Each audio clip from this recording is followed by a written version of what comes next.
အားလုံးပဲမင်္ဂလာပါကျွန်တော်အကောင့်လေးကနေကြိုဆိုလိုက်ပါတယ်ကျွန်တော်အကောင့်ကတော့အဓိကတော့ music တွေနဲ့ပတ်သက်တဲ့ theory နဲ့ပတ်သက်တာတွေသင်ဖို့ပေါ့နော်အစတော့ရည်ရွယ်ချက်ထားရှိတာဖြစ်ပါတယ်အခုကတော့ကျွန်တော်ကဒီနေ့ music theory နဲ့ပတ်သက်ပြီးတော့အချို့အမှတ်မိရမယ့်ရာလေးတွေပေါ့အလားလေးတွေပြောပြတော့မှာဖြစ်ပါတယ်ပုံမှန်တော့ကျွန်တော် whiteboard ပေါ်မှာသင်တဲ့ပုံစံလေးတော့လုပ်ပြီးမဲ့လေဒီနေ့ whiteboard တော့မပါဘူးပေါ့နော် okay ဒီနေ့ key နဲ့ပတ်သက်ပြီးတော့ပြောပြချင်တာဖြစ်ပါတယ်ကျွန်တော်တို့ key ဆိုတာက chord တွေအစုဖွဲ့တွေပေါင်းထားတာဖြစ်တယ်ပေါ့နော်ကျွန်တော်အလားလေးပြောချင်တာဖြစ်တယ်အဲ့တော့ key ဘယ်နှမျိုးရှိလဲလို့ပြောလာရင် key ကအဓိကအဖြစ်2မျိုးရှိတယ်ပေါ့နော် major keys နဲ့ minor keys ဆိုပြီး2မျိုးရှိတယ်ပေါ့အဲ့တော့တော်တော်များများကကျွန်တော်တို့အခုမှစပြီးလေ့လာနေ music ကိုလေ့လာနေတဲ့သူတွေစပြီးတီးခတ်နေတဲ့ beginner တွေတော်တော်များများကchord နဲ့ key နဲ့မှားတယ်ပေါ့ဥပမာ chord ဆိုတာကကျွန်တော်တို့အတန်ကြီးစုဖွဲ့ပြီးပေါင်းတာ major chord ရှိတယ် minor chord ရှိတယ်เนาะ major 7 chord ရှိတယ် dominant 7 chord ရှိတယ်เนาะပြီး diminished 7 chord ရှိတယ်အစားရှိပဲ chord တွေရှိတယ်ပေါ့နော် chord တွေရှိဒါပေမဲ့အဲ့ဒီ chord တွေနဲ့ကျွန်တော်အခုပြောနေ key ဆိုတဲ့ဟာနဲ့ကလုံးဝမတူပါဘူးလုံးဝခြားနာ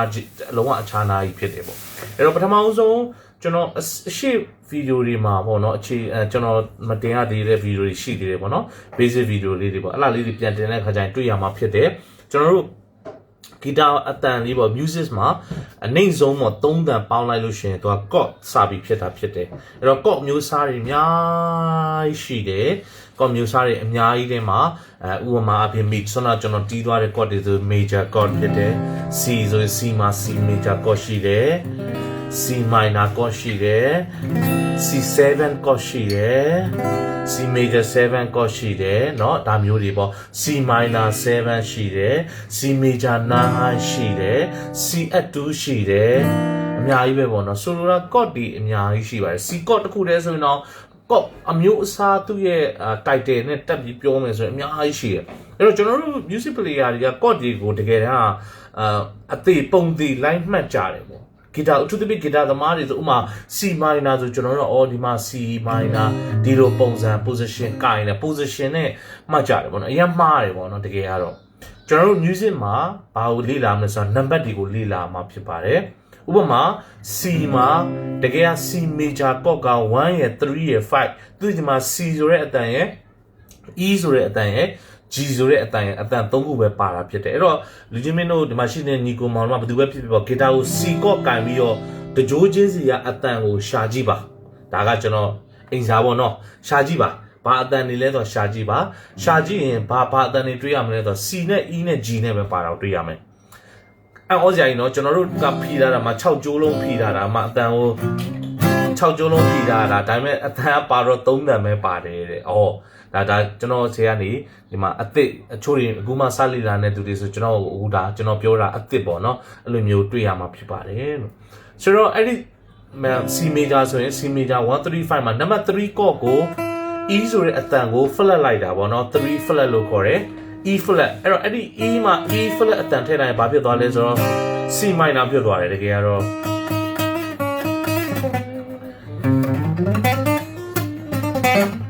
ဆိုE flat ဆိုတဲ့အတန်ပါလိုက်တာနဲ့ C major ဘဝကနေ minor ဘဝကိုပြောင်းသွားဆိုလိုတာ major မဟုတ်တော့ဘူးเนาะ minor ဖြစ်သွားတယ်ပေါ့เนาะဆိုတော့ဒါလေးက theory ဖြစ်တယ်အဲ့တော့ကျွန်တော်တို့ကအဲ့ theory ကိုသိရင် C chord ကိုဘာကြောင့်ဒီကနေ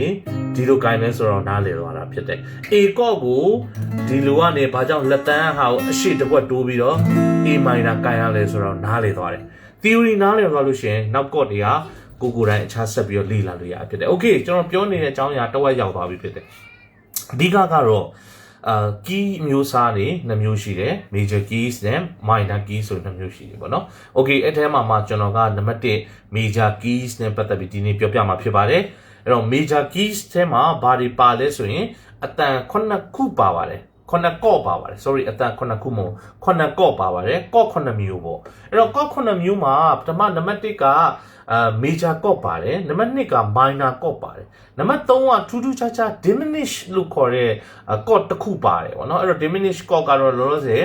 အခုမှစလိလာနေတဲ့နုတွေအတွက်တော့အသစ်ဖြစ်လိမ့်မယ် but ကျွန်တော်အခုဖြည်းဖြည်းချင်းစီပြောရင်လည်းနားလည်သွားမှာဖြစ်တယ်ပေါ့နော် okay အဲ့တော့ဆိုတော့ C key လို့ပြောလာတဲ့အခါမှာသူ့ရဲ့ root chord ကတော့ C major chord ပဲဖြစ်တယ်အဲ့တော့ number 1 C key မှာ number 1 chord က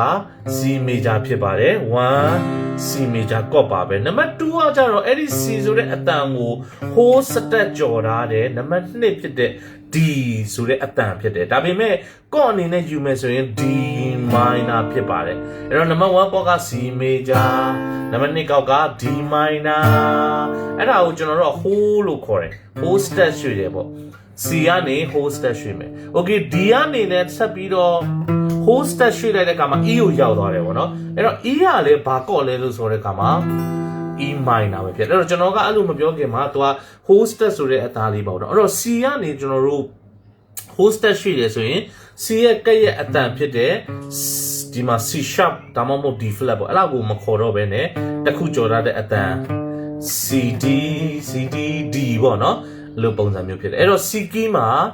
C chord ကနေအစပြုပါတယ်ဘာတွေပါလဲလို့မင်း ho ho have ho ho ho have okay အဲ့တော့ဘာသာနေပါလဲလို့ကြည့်လိုက်မယ် C D E F G A B C ဆိုတဲ့အတန်နေပါပါတယ်အဲ့တော့နားထောင်ကြည့်လိုက်တော့ ho ho step ho ho ho ဆိုတော့ ho ho have ho ho ho have မှာအတန်လေးတွေကျွန်တော်တို့ရှာလိုက်တဲ့အခါဒီပုံစံရသွားတာဖြစ်တယ်အဲ့တော့အဲ့ထဲမှာကျွန်တော်တို့ theory အရမှတ်ထားရမယ့်ဟာတစ်ခုရှိတယ် number 2 chord ရယ် number 3 chord ရယ် number 6 chord ရယ်က minor chord တွေဖြစ်ပါတယ်အဲ့တော့ကျွန်တော်ဆောနာယူသွားတဲ့ထဲမှာ number 1 number 2 number 3 number 4 number 5 number 6 number 9 number 1အဲ့တော့ number 1ပြီးတော့ number 2ဆိုတဲ့ D က D minor chord ဖြစ်ပါတယ်ပြီး number 3ဆိုတဲ့ chord ကလည်း D minor ပါပဲဒါပေမဲ့ number 4ကျတော့ major chord ဖြစ်ပါတယ်ပြီး number 5 major chord ဖြစ်ပါတယ် G chord number 6 A minor chord ဖြစ်ပါတယ်ပြီး number 7 B diminished number 7 chord B diminished အဲ့တော့ C major key ထဲမှာဘာတွေပါလဲဆိုရင် C D minor E minor F G A minor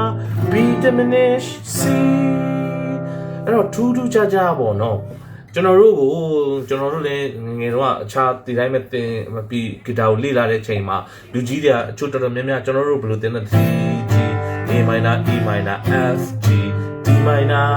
G C C key မှာဒါတွေပါတယ်အဲ့တော့ကျွန်တော်တို့ဘယ်လိုမှတ်လဲ position လေးနဲ့အသေးအတန် line မှာမဟုတ်ဘူးတကယ်ကကျွန်တော်တို့ခေါင်းထဲမှာမှတ်ရမှာတခုပဲရှိတယ်1 2 3 4 5ဆိုတဲ့နံပါတ်တွေကိုမှတ်မှာဖြစ်တယ်အဲ့တော့ keys ထဲမှာ C က number 1 chord ဖြစ်ပါတယ် D minor number 2 chord ဖြစ်တယ် E minor number 3 chord ဖြစ်ပါတယ် F number 4 chord ဖြစ်ပါတယ် number 5 G chord ဖြစ်ပါတယ် number 6 A minor ဖြစ်ပါတယ် number 7 B diminished C ဖြစ်ပါတယ်အဲ့လိုပြောတော့ကျွန်တော်ကိုအခြား key တွေမအောင်လို့ပြောရင်အခြား key တွေလည်းဒီတိုင်းပဲဖြစ်တယ် major key တွေအားလုံးအခုကျွန်တော်ပြောတဲ့ theory နဲ့ရှာလို့ရတာဖြစ်တယ်ဘယ်လို theory လဲဆိုတော့ ho ho have ho ho ho have အဲ့တော့ G major key okay no problem G ကို hold လိုက် G ကို hold တော့ A number 2 chord ဖြစ်တဲ့အတွက် A minor A ကို hold မယ်